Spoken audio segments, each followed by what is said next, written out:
नमस्कार, India voice देख रहे हैं आप और मैं हूं आपके साथ शिवम दुबे। इंडिया वॉइस के बेहद खास कार्यक्रम हरियाणा वॉइस में आप सबका स्वागत है। रुक करेंगे पहली खबर की ओर। आपको बता दें कि 4 राज्यों के चुनाव परिणाम अब सामने आ चुके हैं। इन चारों राज्यों में से 3 राज्यों में भाजपा और कांग्रेस की सीधी टक्कर थी, तो वहीं तेलंगाना में कांग्रेस की टक्कर सीधे वहां की मौजूदा सरकार यानी बीआरएस से थी।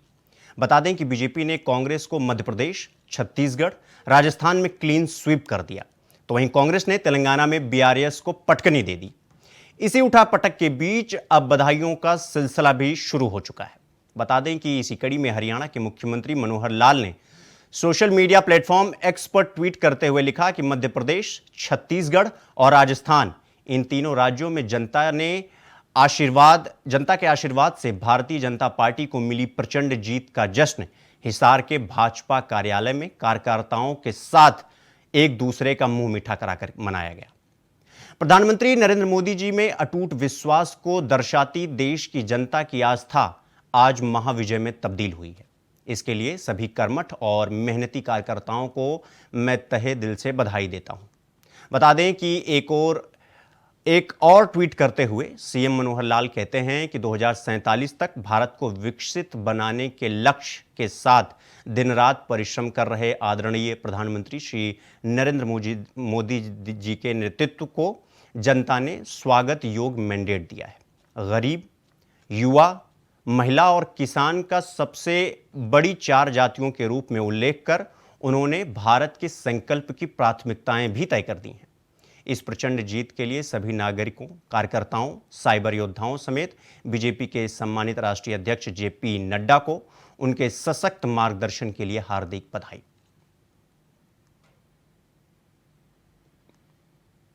कांग्रेस के लोग भी जिस प्रकार के नारे और जिस प्रकार की चीज़ों को उछालते रहे हैं, जनता ने उसको नकार दिया है। चाहे वो फ्री की चीज़ें देने की बात हो, चाहे गारंटी देने की बात हो, थोथे नारों से कुछ बनता नहीं हो, क्योंकि कांग्रेस का इतिहास रहा है, हमेशा नारों पर ही जीवित रही है। कभी उन्होंने काम नहीं किया फील्ड पर, कभी से वो नारे लगा रहे हैं गरीबी हटाएंगे, गरीबी हटाएंगे, गरीबी हटाओ, गरीबी हटाओ, लेकिन आज तक उनके पास प्लानिंग नहीं है। मोदी जी एक एक चीज को एक एक चिंता करके, यानी घर देना है तो घर के साथ पानी का नल भी देना, पानी का नल देना तो साथ में गैस का कनेक्शन भी देना, गैस का कनेक्शन भी देना तो बिजली भी देनी है। यानी केवल घर से ही बात नहीं, वहाँ की गरीब परिवारों की जो आवश्यकताएं हैं, उन आवश्यकताओं को पहचानना और उन तक उसकी डिलीवरी देना। तो जो डिलीवरीज हैं वो हमारी सरकारों की बड़ी परफेक्ट है, ये उसके ऊपर एक मोहर है। जो उन्होंने कहा है वो मुझे लगता है सत्य ही होगा कि इन चुनाव का असर 2024 पर जाएगा। अब वो कह रहे हैं तो उस बात को झूठा कैसे बनाएंगे। जनता द्वारा दिया गया जो मैंडेट है, मैं इसका स्वागत करता हूं और इन सब चारों राज्यों की जनता को, जनार्दन को बहुत बहुत बधाई भी देता हूं कि उन्होंने अपने वोट का ठीक इस्तेमाल किया और ठीक अपनी चॉइस की है। इससे स्पष्ट जाहिर है कि हमारी भारतीय जनता पार्टी की जो काम करने का जो एक तरीका है, कार्य पद्धति है, बिल्कुल रूट लेवल पर जाकर के पन्ना प्रमुख तक हम जो बनाते हैं उसका भी एक प्रभाव है। केंद्र सरकार की नीतियां, प्रदेश सरकारों की जो नीतियां, जो उपलब्धियां, जो रूट लेवल पर बेनिफिट्स दिए जा रहे हैं, उसका भी जनता ने पहचान दी है और उसको उसके प्रति उनके मन में जो सद्भावना जागी है। मोदी सरकार या भारतीय जनता पार्टी की प्रदेश सरकारें लोगों तक अपने बेनिफिट देते हैं और जितने भी बेनिफिशरीज लाभार्थी हैं वो उमड़ करके आए हैं, जो शायद पहले कभी वोट का महत्व भी नहीं समझते थे। अब उनको लगता है कि भारतीय जनता पार्टी की सरकारें आएंगी तो अच्छा डिलीवर करेंगे। हरियाणा के मुख्यमंत्री मनोहर लाल ने युवाओं के साथ विशेष चर्चा की। बता दें कि इस दौरान मुख्यमंत्री मनोहर लाल ने देश के युवाओं को जीवन में सकारात्मक दिशा में आगे बढ़ते हुए सफल होने का संदेश भी दिया। देखिए हमारी एक छोटी सी रिपोर्ट।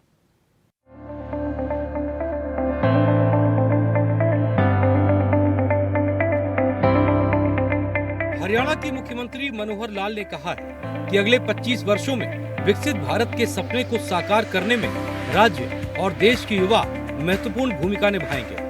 मुख्यमंत्री युवाओं के साथ ऑडियो कॉन्फ्रेंसिंग के माध्यम से जुड़े और प्रधानमंत्री द्वारा उल्लिखित अमृतकाल के 4 स्तंभों में से एक है। सीएम की विशेष चर्चा कार्यक्रम के दौरान लगभग 22,000 उत्साही युवाओं ने चर्चा में सक्रिय रूप से भाग लिया और राष्ट्र के भविष्य के पथ पर अपने दृष्टिकोण को साझा किया। समृद्ध और उन्नत भारत को बढ़ावा देने के व्यापक लक्ष्य में महत्वपूर्ण योगदान देने की युवाओं की क्षमता पर विश्वास करते हुए मुख्यमंत्री ने आर्थिक विकास को गति देने में युवाओं की अपार शक्ति को रेखांकित किया। इस क्षमता को सकारात्मक रूप से प्रसारित करने के लिए उन्होंने कहा कि प्रधानमंत्री द्वारा make in India, skill India, digital India, stand up India और स्टार्टअप इंडिया जैसी कई पहल शुरू की गई हैं। इन कार्यक्रमों की तारीफ करते हुए उन्होंने कहा कि इन कार्यक्रमों का प्रभाव युवाओं के लिए रोजगार के अवसर बनाएगा, उन्हें स्वरोजगार के लिए आवश्यक कौशल से लैस करने की डिजिटल क्षमता को बढ़ावा देने और उन्हें अपना खुद का व्यापार शुरू करने के लिए सशक्त बनाने में उनकी सफलता से स्पष्ट है। आपको ध्यान में होगा कि युवाओं को कैसे मेरिटोरियस बनाया जाए, उनकी पढ़ाई में लगन कैसे की जाए। तो आखिर युवा व्यक्ति जब अपनी नौकरी लेने के लिए जाता था, पहले तो आज से 10 साल पहले युवाओं को नौकरी के लिए दर दर भटकना पड़ता था। जिसकी जेब में पैसे होते थे वो नौकरी प्राप्त करता था, या किसी की पहुंच होती थी वो नौकरी प्राप्त कर लेता था। टैलेंटेड बच्चे जो गरीब होते थे, जिनकी पहुंच नहीं थी, वो रह जाते थे। हमने इस सारे सिस्टम को बदला है।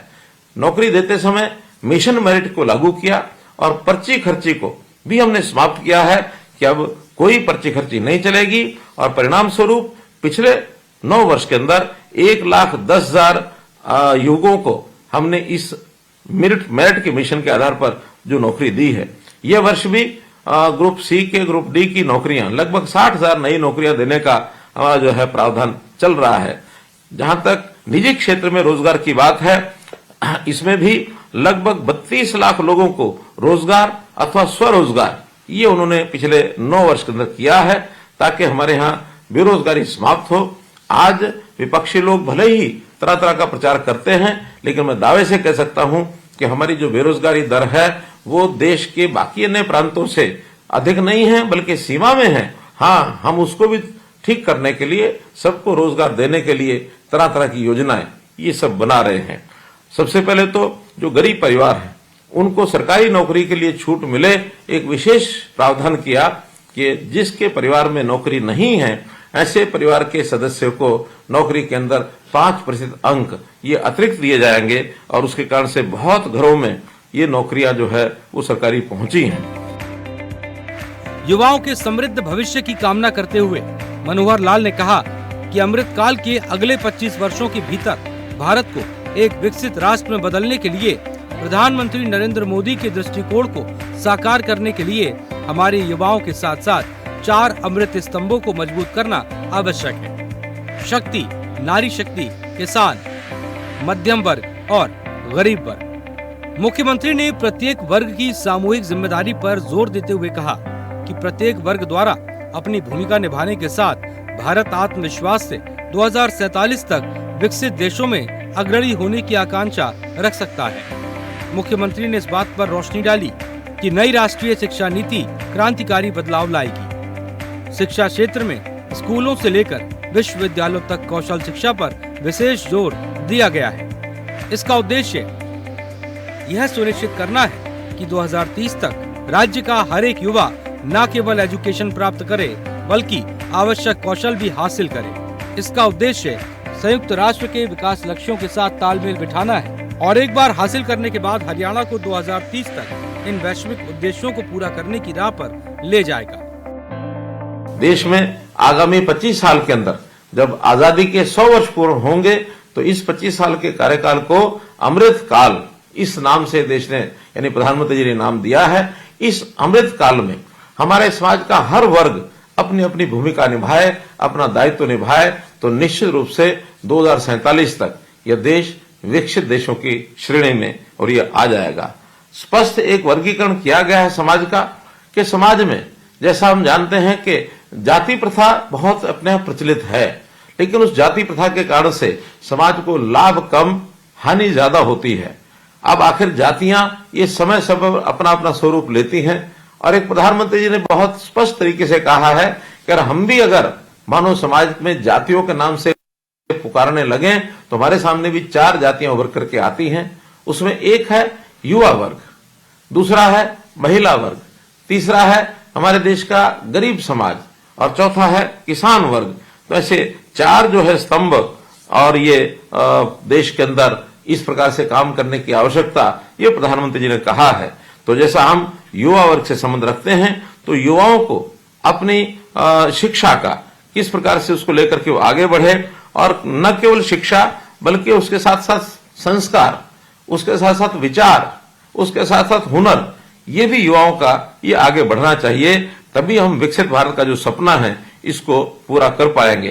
तो आज युवाओं को जो ऐसी शिक्षा दे जाने के लिए देश में नई राष्ट्रीय शिक्षा नीति, इसका भी और प्रचलन यानी उसका प्रारंभ कर दिया गया है। देश में तो 2030 तक लागू करने की बात कही गई है, लेकिन हरियाणा में हमने संकल्प लिया है कि नई राष्ट्रीय शिक्षा नीति को आने वाले 2 वर्षों के अंदर अर्थात 2025 के अंत तक इसको हम पूरा लागू कर देंगे। इसके नाते से जितने हमने यहाँ काम किए हैं उसके अंदर यानी शिक्षा स्कूल से लेकर के विश्वविद्यालय तक KG to PG जिसका नाम दिया है, शिक्षा का एक स्वरूप खड़ा किया जाए, जिसमें स्कूलों में NSQF, कॉलेज में पहल योजना, विश्वविद्यालयों में इंक्यूबेशन सेंटर और तकनीकी संस्थानों में उद्योगों की जरूरत के हिसाब से प्रशिक्षण के लिए उद्योगों के साथ MOU ये भी किए गए हैं, ताकि कोई भी युवा जिस भी दिशा में आगे बढ़ना चाहता है अपनी दिशा को तय करके और आगे बढ़ सकते हैं। मुख्यमंत्री ने युवाओं को सफलता के मूल मंत्र देते हुए उनसे अपने जीवन के लक्ष्यों पर स्पष्ट ध्यान केंद्रित रखने, सकारात्मक मानसिकता विकास करने, अनुशासन और धैर्य अपनाने, स्वस्थ जीवन शैली अपनाने, समय का अधिकतम उपयोग करने और खुद को समर्पित करने का आग्रह किया गया। अगले 25 सालों में राज्य और देश को विकास की ओर ले जाने वाले युवाओं का समर्थन मांगते हुए मुख्यमंत्री ने उन्हें इन मार्गदर्शक सिद्धांतों को अपनाने और लागू करने के लिए भी प्रेरित किया है। मनोहर लाल ने इस बात पर रोशनी डाली कि वर्तमान सरकार ने सरकारी नौकरी के अवसरों को योग्यता के आधार पर एक मिशन में बदल दिया है। सरकार ने युवाओं का मनोबल बढ़ाते हुए बिना किसी लागत या पक्षपात के केवल योग्यता के आधार पर 1,10,000 से ज्यादा सरकारी नौकरियां दी हैं। इसके अतिरिक्त सरकारी नौकरियों की भर्तियों में आर्थिक रूप से वंचित पृष्ठभूमि के उम्मीदवारों को 5 अतिरिक्त अंक देने का प्रावधान है। उन्होंने 41,000 से ज्यादा पदों के लिए चल रही भर्ती प्रक्रियाओं के साथ इस साल 60,000 नौकरियां देने का महत्वाकांक्षी लक्ष्य भी साझा किया। इसके अलावा सरकार ने निजी क्षेत्र में युवाओं के लिए रोजगार की सुविधा के लिए कई योजनाएं शुरू की हैं, जिसके परिणाम स्वरूप राज्य में लगभग 32 लाख लोगों को नौकरियां और स्वरोजगार के अवसर मिले हैं। Bureau report, India voice.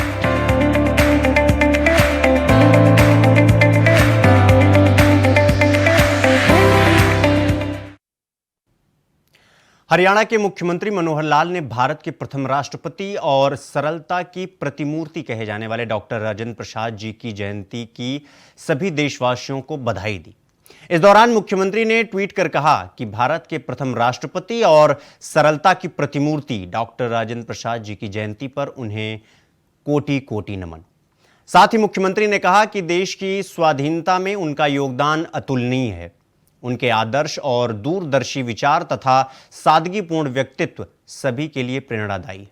जानकारी के लिए बता दें कि भारत की भूमि वीर पुत्रों, स्वतंत्रता सेनानियों एवं कई ऐसे राजनेताओं से सुसज्जित है जिन्होंने अपना पूरा जीवन केवल देश की सेवा के लिए न्यौछावर कर दिया। इनमें से एक देश रत्न डॉक्टर राजेंद्र प्रसाद जी भी हैं, जिन्हें न केवल देश के प्रथम राष्ट्रपति होने का गौरव प्राप्त है, बल्कि उनकी सादगी और दूरदर्शी विचार की आज तक हर कोई प्रशंसा करता है और पूरा देश आज डॉक्टर राजेंद्र प्रसाद जी का जयंती पर उन्हें सत सत नमन करता है।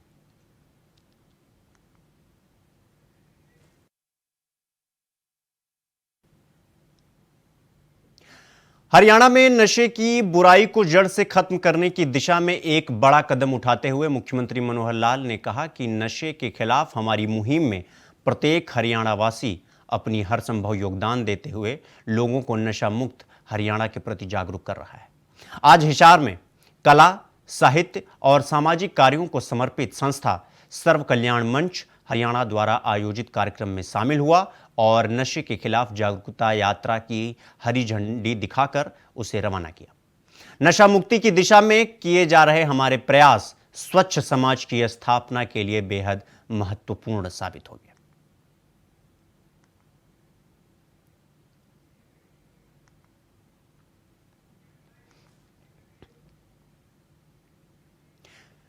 हरियाणा के मुख्यमंत्री मनोहर लाल ने ट्वीट कर सोनीपत लोकसभा से सांसद रमेश चंद्र कौशिक को जन्मदिन की बधाई एवं शुभकामनाएं दी। बता दें कि मुख्यमंत्री ने ट्वीट कर कहा कि सांसद रमेश चंद्र कौशिक जी जन्मदिन की बधाई और शुभकामनाएं। आप निरंतर इसी समर्पण भाव से अपने संसदीय क्षेत्र की प्रगति के लिए कार्य करते रहें। ईश्वर से आपकी दीर्घायु और आरोग्यपूर्ण जीवन की मैं कामना करता हूं।